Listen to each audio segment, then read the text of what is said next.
ఒక్కసారి ఒక సాటిస్ఫాక్షన్ కోసం నేను ఒక 100 అచీవ్మెంట్స్ సూపర్ 6 చాలా వరకు సక్సెస్ చేశాం. తల్లికి వందనం 10,090 కోట్ల రూపాయలు చెల్లించాం 67,27,000 మందికి. రేపు మళ్లీ జూన్కి రెడీ అవుతున్నాం. శ్రీశక్తి ఆగస్టు 15 నుంచి పథకం ప్రారంభించాం.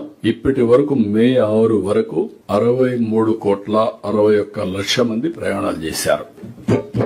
ఇది హిస్టారికల్. విభిన్న ప్రతిభావంతుల కోసం దివ్యాంగ శక్తి పథకం తీసుకొచ్చాం. ఇప్పటికి 20,50,01,000 మంది ప్రయాణం చేశారు. దీపం 2 పథకం కింద 3,60,00,000 సిలిండర్లు ఇచ్చాం. దీనికోసం 2,871 కోట్ల రూపాయలు ఖర్చు పెట్టాం. రెండో విడతతో కలిపి 263 అన్నా క్యాంటీన్లు.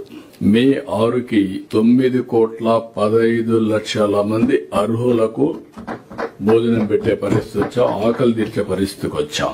ఇంకొక పక్క అన్నదాత సుఖీభవ 46 లక్షల మంది రైతులకు 3 విడతలు కలిసి 8,985 కోట్లు రైతు ఖాతాలో వేసి 3 రోజులు వాళ్ళ దగ్గరికి వెళ్లి ఏ విధంగా రాబోయే రోజుల్లో వ్యవసాయాన్ని లాభసాటిగా చేసుకోవాలి, టెక్నాలజీ ఎట్లా ఉపయోగించుకోవాలి, ఇవన్నీ ఎడ్యుకేట్ చేశాం. ఎన్టీఆర్ భరోసా ఇప్పటి వరకు 63,000 కోట్ల రూపాయలు పైగా పెన్షన్ల కోసం వ్యయం చేశాం.